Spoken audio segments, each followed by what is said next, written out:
네, 이번 시간에는 가족 대상 사회복지 실천 기술을 이어서 강의를 해 보도록 하겠습니다. 지난 시간에 가족의 개념이라든지 가족의 변화, 또 가족의 여러 가지 기능이 어떻게 달라지고 있는지에 대해서 포괄적으로 설명을 했었었고, 또 전통적 의미에서는 가족을 어떻게 생각하고 있고, 현대적 의미에서는 가족을 어떻게 생각하고 있는지, 또 사회복지적인 의미에서는 가족을 어떻게 생각하고 있는지에 따라서 가족이 여러 가지 개념적 정의가 달라질 수 있을 뿐만 아니라 가족을 개입하는 데 있어서 가족의 구조와 기능, 스트럭처와 펑션이 굉장히 중요하다. 그것을 알기 위해서 가족의 바운더리, 경계선을 알아야 된다. 요까지 했습니다. 오늘은 가족 대상 사회복지 실천 기술의 두 번째 시간으로서 가족의 구조와 기능에 대해서 연이어서 강의하도록 하겠습니다. 가족의 구조를 보면은 여러 가지 이제 스트럭처가 이렇게 있는데, 그 스트럭처 가족이라는 어떤 타이틀 속에 밑에 다양한 서브 시스템에 있다라는 거죠. 하위 체계. 그래서 가족 구성원들은 여러 개의 하위 체계에 동시에 속해 있습니다. 이 하위 체계가 예를 들어서 부부 하위 체계가 있을 수 있고,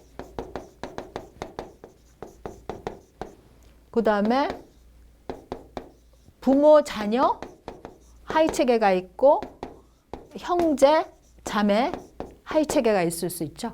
하위 체계는 서브 시스템. 하위 체계 밑에 여러 가지 부부 하위 체계, 부모 자녀 하위 체계, 형제 자매 하위 체계가 있을 수 있다라는 거죠. 그러면은 예를 들어서 부부인 경우에는 부부가 있으면은 어머니가 되고 아버지가 되겠죠. 부모 자녀 하위 체계에 여기 또 속하겠죠. 네. 자녀인 경우에 부모 자녀 하위 체계에 속하기도 하고 형제 자매 하위 체계도 속하기도 하기 때문에 가족 구성원들은 여러 체계의 하위 체계에 동시에 속해 있다라고 설명을 한 겁니다. 그래서 같은 하위 체계들이 공통적으로 속해 있는 다른 구성원들과 개별적인 관계를 맺고 상호작용하는 거, 요것이 이제 하위 체계인데, 각각의 하위 체계는 그 소속된 구성원들 간의 친밀성의 필수 조건인 어떤 연대로 이렇게 뭉쳐져 있습니다. 물론 이 연대가 꼭 긍정적일 수도 있고 부정적일 수도 있다라는 거죠. 이 연대가. 그래서 제가 이제 설명한 게 나오네요. 가족의 구조와 기능 속에서 그 하위 체계를 아셔야 되는데, 하위 체계 주요 세 가지 하위 체계가 있는데, 부부 하위 체계가 있고, 또 부모 자녀 하위 체계가 있고, 여기 형제 자매 하위 체계가 있다라는 겁니다. 그래서 이 세 체계가 어떻게 가족이라는 시스템 내에 서브 시스템이 건강하게 기능하느냐, 이게 굉장히 중요하겠죠. 그래서 세 가지 주요 하위 체계에 대해서 설명을 해보도록 하겠습니다. 각 하위 체계는 어떤 바운더리, 경계선을 가지고 있습니다. 그래서 이 경계선이 명확하게 규정되어서 안정적으로 형성되어야 되겠죠. 그래서 가족 전체의 어떤 건강이라든가 안녕에 결정적인 작용을 합니다. 그리고 최상의 가족 기능을 수행할 수 있도록 이 하위 체계가 서로 협력하고 돕고 연대하는 그러한 성질을 발휘하죠. 권력 구조를 보면은 가족에도 힘의 구조, 스트럭처가 있습니다. 구성원들의 행동을 허용 가능한 범위 내에서 유지시키는 그러한 기능을 하죠. 힘에 따라서, 권력에 따라서. 그래서 경우에 따라서는 이 권력의 크고 작고 세고 약하고에 따라서 이러한 갈등의 원천이 되기도 합니다. 그래서 권력이 가족 내에서 오남용이 되고 있는지, 또 때로는 이 극단적인 상황, 가정폭력이 일어나는지도 살펴봐야 된다는 거죠. 그래서 권력이라는 것은 과거에는 전통적인 사회, 원시사회에서는 권력이 수렵사회에서는 짐승도 잘 잡고 수렵, 좋은 아주 큰 동물을 잡아가지고 부족을 잘 먹여 살리고, 이런 게 이제 권력이었었겠죠. 거기에 따라서 근육의 힘에 따라서 그 수렵 채취를 잘하는 그 힘에 따라서 권력의 그 하이어라키, 위계 질서가 정해졌는데 오늘날의 권력 구조는 뭡니까? 근육질의 권력 구조보다도 어느 만큼 경제적인 유용한 활동을 하는지, 그리고 사회적으로 어떠한 스테이터스를 가지고 있는지, 또 영향력 어떠한지, 이런 거에 따라서 권력 구조가 나눠질 수 있다는 거죠. 여기에 따라서 가족 내에서 목소리가 크고 작고 없고, 이렇게 될 수 있다는 거죠. 여기에 따라서 또 가족의 역할이 굉장히 중요한데, 이러한 구조와 기능 속에 가족의 어떤 롤이 정해지고 거기에 따라서 가족의 다양한 다이나믹이 구성된다는 것을 의미합니다. 그래서 가족 구성원에게 기대되는 어떤 역할이 있는데 그것을 그 가족 역할이라고 합니다. 이러한 가족 역할은 가족 성원이 그 상호적으로 실현하고 수행하는 그 과정 속에서 정해지는 것이죠. 그래서 생애 전이라든지 가족 갈등이라는 게 역할 행동의 변화 또는 유연성, 이런 것을 수정 요구하는 데 따라서 가족이 굉장히 어려움을 경험할 수도 있다는 것을 주목하시기 바랍니다. 그래서 가족 역할을 그 사정을 해야 되는데, 이런 거에 포인트를 둬서 질문을 하고 사정을 하면은 여러분들이 가족 대상 사회복지 실천 기술을 하는 데 있어서 매우 도움을 받을 수 있고 유용할 수 있다라는 것을 정리를 해봤습니다. 첫 번째로는 그 가족 역할을 분배할 때 그 능력이라든지 가족의 관심, 또 구성원들의 수행 가능한 시간, 이것을 중심으로 가족 역할이 정해지는 것보다도 성,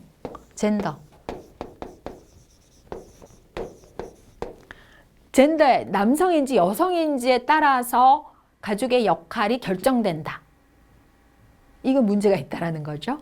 그래서 젠더에 따라서 분배된 역할 등은 과거에는 전통적인 가치에 근거해가지고 굉장히 유용할 수도 있었어요. 그렇지만 오늘날에는 현재 상황에서는 더 이상 이것이 기능적이지 않다라는 거죠.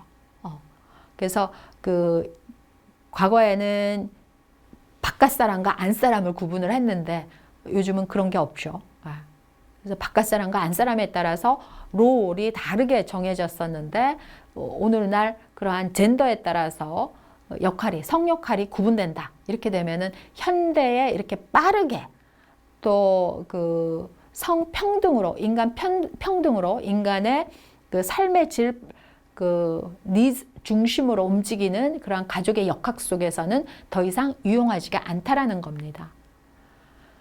두 번째로는 가족 역할이 얼마나 명확하게 규정되어 있는지를 살펴보셔야 돼요. 가족의 역할이 그냥 다 좋은 게 좋은 거고, 하다 보면은 한 사람한테 다 몰리는 경우가 있죠. 주로 이제 오늘날까지도 가족의 역할이 이제 엄마가 모든 것을 가족에서 다 모든 역할을 짊어지고 해내야 되는 역할이다. 이거는 힘들다라는 거죠. 그래서 모호하고 광범위할 때 역할 수행이 그 기대차의 결과로 인해서 역할의 역량이 때로는 희미해지고 때로는 충돌이 일어나고 역할 변형으로 인해서 갈등의 소지가 있을 수 있다는 거죠. 그래서 가족의 역할은 때로는 분명하게, 공평하게, 공정하게 규정되어 있는 게 좋다라는 겁니다. 세 번째로는 이런 질문을 해보시면 될 것 같아요. 가족 역할에 대해서. 그 부부가 규정된 역할에 얼마나 서로 만족하는지. 역할은 있는데 그 역할에 대해서 서로 해낼 자신도 없고 만족스럽지도 않고 이 역할이 내 역할이라고 생각하지 않는다. 근데 계속 역할이라고 서로 강조를 하고 있다. 이럴 경우에는 불만이 쌓이겠죠. 갈등이 쌓이겠죠. 문제가 생기겠죠. 그래서 가족 문제의 핵심적인 원인인 경우 이것을 얼마나 그 변화하려고 노력하고 수정하려고 노력하고 이것을 해결하려고 노력하는지도 굉장히 중요하게 그 어세스먼트 하셔야 되는 부분이라는 거죠. 그래서 빼도 박도 못하는 완고한 역할 규정이 있을 때 그 행동 범위를 지나치게 극심하게 제한하거나 제한당할 때, 또 어떤 외부의 어떤 힘에 의해서, 압력에 의해서 그 역할이 강제로 주어지거나 또 적응하기 어려운 역할을 역할까지도 원치 않게 막 맡아야 할 때, 이럴 때에는 가족 역할에 균열, 문제가 생길 수 있다라는 거 염두에 두시면서 그 어세스먼트를 명확히 하시면 됩니다. 이런 질문을 하시면 돼요. 네 번째로는 그 부부가 가진 시간과 에너지를 그 집안과 직장일에 너무 많이 사용할 때 역할 과부하로 인해서 뭐가 생깁니까? 압력, 스트레스. 이게 얼마나 자주 발생하는지. 평상시에는 잘 굴러가는데 이 압력과 스트레스가 강력하게 작동될 때, 이때는 뭐 완전히 그 문제의 그 소용돌이로 빨려 들어가게 되죠. 이랬을 때 어떤 가족을 그 사정하는 가족의 그 역할 규정과 노동 분배에 미치는 그 문화적 영향을 반드시 고려를 하셔야 됩니다. 이게 동양 문화권인지 서양 문화권인지, 서양 문화권에서도 어떠한 민족, 어떠한 문화권인지, 예. 그리고 가족의 어떠한 그 역할에 있어서 사회적으로 보편화된, 그 다음에 지금 변화하는 사회에 바람직하다라고 하는 역할, 이런 것들에 그 준해가지고 이 가족 역할을 사정할 수 있으셔야 되고, 또 이 네 가지 질문을 통해서 지나치게 그 압력과 스트레스, 또 문제 유발의 요인으로 작용하고 있다. 그러면은 그 부분에 대해서는 분명히 정확한 어세스먼트가 들어가야 되고 개입이 들어가야 될 부분이라는 거죠. 뿐만 아니라 가족 구조와 기능에 있어서 놓쳐서는 안 되는 부분이 가족의 규칙이 무엇인지, 그 가족의 어떠한 룰이 어떻게 응용되고 적용되고 보편화되어 있는지도 살펴보셔야 됩니다. 근데 이 가족의 규칙이라는 게, 우리가 규칙이 있다. 그럼 뭔가 이렇게 시스템에 잘 돌아갈 것 같잖아요. 근데 그 가족 규칙, 그 규칙도 좋은 건지 나쁜 건지, 기능적인지 역기능적인지, 이런 것을 살펴보셔야 됩니다. 그래서 기능적인 가족 규칙이라는 것은 규칙을 위한 규칙이 아닙니다. 그래서 규칙의 적용이 아주 그 휴머니즘적인 그러한 어떠한 분위기에 근거해가지고 인간적이고 따뜻하고 기대에 맞춰서 융통성 있는 그러한 규칙이 있는 그러한 규칙을 기능적인 가족 규칙이라고 하고요. 역기능적인 가족 규칙은 규칙의 적용이 아주 비인간적이야. 그리고 시대에 뒤떨어져 있어요. 그리고 한번 정해진 규칙이 빼도 박도 못하는 고정적이어서 제한적이어서 너무나 서로를 옥죄고 힘들게 한다. 이랬을 때는 역기능적인 가족 규칙이겠죠. 또 이와 더불어서 가족의 구조와 기능에 있어서 또 살펴보셔야 될 게 가족의 응집력입니다. 응집력은 어떻게 cohesiveness, 여러분 어떻게 여러분들 밀가루 반죽 다 해보셨죠? 요새는 밀가루 반죽 집에서 안 하나? 여러분들 부침을 한다라든가 떡을 만든다라든가 이럴 때 뭐 반죽을 하잖아요. 물을 넣고. 그 물을 넣고 그 재료가 이렇게 찐덕찐덕 해주면서 뭉치는 거. 이럴 때 이제 응집이 생기는 거죠. 그 상황을 응집력이라 그러는데, 이 응집력 세 가지로 가족을 구분할 수 있어요. 그래서 적절한 응집력이 있는 가족, 또 응집력이 낮은 가족, 응집력이 높은 가족, 이렇게 구별을 할 수가 있는데, 그 응집력이 적절한 가족은 독립성과 자율성을 유지하면서도 친밀감과 상호작용 연결이 아주 스무스하게 연결되어서 유지되는 가족을 적절한 응집력이 있는 가족이라고 이야기를 할 수 있겠습니다. 그렇지만 응집력이 낮은 가족은 어떻겠습니까? 응집력이 낮았다. 서로 각 뿔뿔이 흩어져 있고 서로 네 거 내 거 연합하지 않고 협력하지 않고 배려하지 않는 거. 서로 유리되는 경향이 있고, 유리된다라는 것은 딱 이렇게 단절된다라는 거죠. 그래서 가족 구성원이 독립적인 것 같지만 가족에 대한 헌신도는 뭐 없는 거. 그런 걸 말합니다. 근데 여기에 비해서 가족의 응집력이 지나치게 높다. 이런 경우에는 밀착된, 인메쉬드 되어 있는 그 가족 관계, 또 가족에 대한 의존, 충성, 이런 것들이 굉장히 높죠. 그래가지고 뭐 가족 일이다 그러면은 만사 제치고 막 뛰어들어. 혼자 해결할 여지를 안 준다. 이랬을 때 그 가족의 응집력이 높은 가족이죠.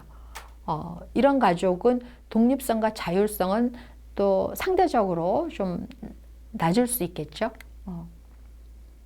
그래서 가족의 그 응집력에 이어서 적응력도 좀 살펴보셔야 되는데, 가족의 적응력이라 하면 그 적절한 적응력을 가지고 있는 가족, 또 경직된 적응력 가지고 있는 가족, 또 혼돈된 적응력을 가지고 있는 가족으로 분류를 한번 또 해볼 수 있습니다. 적절한 가족은 스트레스 상황에서도 적응력이 강하게 잘 작동이 됩니다. 거기에 비해서 적응력이 아주 딱딱 굳어져 있다, 경직되어 있다, 그랬을 경우에는 가족의 내부라든지 환경 변화에도 불구하고 어떤 기존의 해결 방식을 그대로 활용하기 때문에 적응하는 데 더 어려워지겠죠. 여기에 비해서 혼돈된 가족 적응력을 가지고 있다. 그러면은 규칙, 규범 이런 게 없어요. 그리고 지나친 그 변화를 시도하기 때문에 여기에서 안정성이라든지 예측성, 또 여기에 대해서 지속성 이런 게 없는 그런 가족을 이야기를 합니다.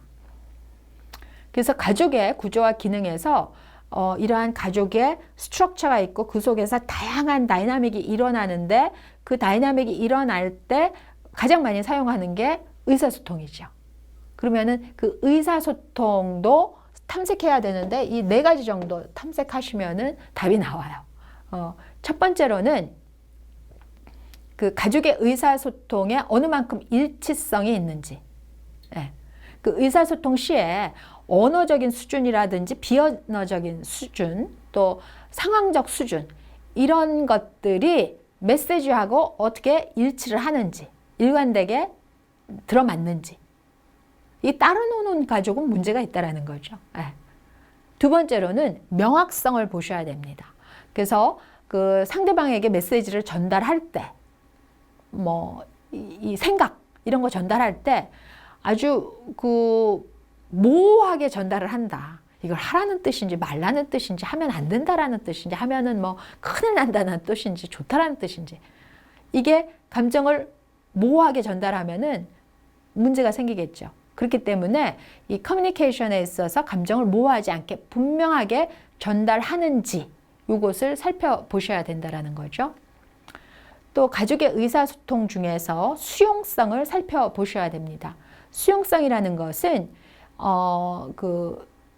이렇게 수신하는 사람, 커뮤니케이션을 수신자, 받는 사람, 이러한 사람에 대해서 그 존경과 이해를 포함한 그런 반응 패턴을 가지고 있는지 아닌지, 그 의사소통하면서 서로 수용적인 의사소통을 하는지, 아니면은 배타적이고 서로 인정하지 않는, 밀어내는 그러한 의사소통을 하는지를 살펴볼 수 있다는 겁니다. 또 4번째로는 표현성이 어떻는지. 이거는 표현성은 그 커뮤니케이션을 전달하는 송신자 입장에서의 기술이라고 생각을 하시면 되겠어요. 그래서 자신의 생각과 감정을 그 가족 내의 다른 이에게 표현할 때 어떻게 하는지, 표현이 배려적이고 따뜻하고 또 공감력 있게 표현을 하는지, 아니면 공격적이고 잔인하고 굉장히 상대방을 애먹이려고 고통스럽게 하는 표현력인지 살펴보셔야 된다는 거죠. 그래서 그 가족 사정, 어세스먼트 하는 방법에 면접 기법이 굉장히 많이 쓰이는데, 가족 사정하는 방법 중에 4가지 면접 기법 설명을 해보도록 하겠습니다. 크게 첫 번째로는 그 비구조화 면접 기법입니다. 그러니까 구조를 두지 않는 거야. 비구조화, non-structure 된 그 방법이죠. 그래서 특정한 지침이 없고 면접자, 그러니까 사회복지사 재량으로 융통성 있게 아무것도 없는 빈 백지에서 인터뷰하는 방식이죠. 두 번째로는 반구조화된 그 면접법이 있습니다. 미리 준비한 어떤 이 구조적인 스트럭처드된 어떤 인터뷰 방식이 몇 가지가 있어. 그렇지만 그거대로만 하는 게 아니라 미리 준비된 질문 목록 외에도 추가 질문이나 질문 순서를 그 때에 따라서 상황에 맞춰서 변형해서 변화시켜서 하기도 하고, 없던 것을 또 질문하기도 하고, 이런 게 반구조화된 면접법입니다. 세 번째로는 구조화 면접법인데 이거는 완전히 미리 준비된 어떤 그 질문 목록이라든가 순서가 딱 정해져서 거기에 따라서 질문을 하면 되는 거죠. 그 외에 면접법은 다양하게 융복합으로 사용하는 건데 뭐 개방적인 질문을 할 수도 있고 폐쇄적인 질문을 할 수도 있고 또 간접 질문할 수도 있고 또 초점화된 질문도 할 수도 있고 단선론적인 질문, 순환론적인 질문, 다양하게 전략적인 질문 여러 가지를 쓸 수 있다라는 거죠. 또 가족 사정을 하는 데 있어서 그 관찰하는 게 굉장히 중요합니다. 그래서 가족 상호 과정이라든지 미묘한 그 이슈, 또 어떤 스티그마, 낙인이 부여된 문제 등에 대해서 이렇게 관찰할 필요가 있는데 그 비언어적인 형태의 자료 수집을 할 때 굉장히 유용한 방법 중에 하나라고 추천을 드리고 싶습니다. 그래서 가족의 신체적인 특징이라든지 또 에너지의 수준, 또 감정, 언어적, 비언어적 표현 사이의 일치 여부 이런 것들을 이렇게 잘 옵저베이션, 관찰할 수 있는 거죠. 그래서 이러한 그 가족을 사정할 때 사정 도구 중에 유용한 몇 가지를 설명을 하려고 그래요. 그래서 가계도라든지 생태도라든지 뭐 여러 가지를 그 설명을 드리려고 하는데 먼저 이 지노그램, 가계도 이건 여러분들이 뭐 이 시험 문제도 굉장히 많이 나오는 거고 실천론에서도 배웠고 가족복지론 배우면 또 배우고 뭐 하는 거예요. 이건 사회복지사의 굉장히 전문적인 사정 도구 중에 하나이기 때문에 아주 중요합니다. 그래서 이 가계도는 최소 3세대, 그 2, 3세대에 걸친 그 가족의 어떤 스트럭처 내지는 관계성을 도표로 나타내는 그러한 그 그림, 맵인데, 지노그램인데 그 클라이언트의 가족의 역사, 또 가족 구조, 또 관계의 어떤 다이나믹 이런 것들을 한눈에 보고 이해할 수 있도록 그 안에 모든 인포메이션과 또 여기에 그 여러 가지 다양한 그 근거가 제공되어 있기 때문에 가족 사정 도구로서는 가장 기본이 되는 도구 중에 하나이죠. 그래서 가계도 한번 살펴볼게요. 이렇게 여러분들 교재에 나와 있는데 남성은 메일, 남성은 네모로 표시를 합니다. 그렇지만 여성은 동그라미로 표시를 해요. female 경우에. 그 다음에 나이는 요 안에다가 뭐 60세 이렇게 적으면 되시는 거예요. 그리고 출생연도 여기 이렇게 적어도 되고 사망연도, 사망했다 이렇게 X 표시 이렇게 하는 거예요. 근데 뭡니까? 결혼을 했다. 그러면은 남성과 여성이 이렇게 결혼했다. 이렇게 표시를 하는 겁니다. 근데 결혼하지 않고 동거한다. 그러면 점으로 이렇게. 별거를 했다. 그러면은 짝 금을 긋는 거죠. 이혼을 했다. 짝짝. 이렇게. 요게 이제 기본적인 그 남성, 여성 요 중심으로 해서 태어난 연도, 사망한 사람, 또 관계, 결혼 관계 요거 하는 그 지노그램입니다.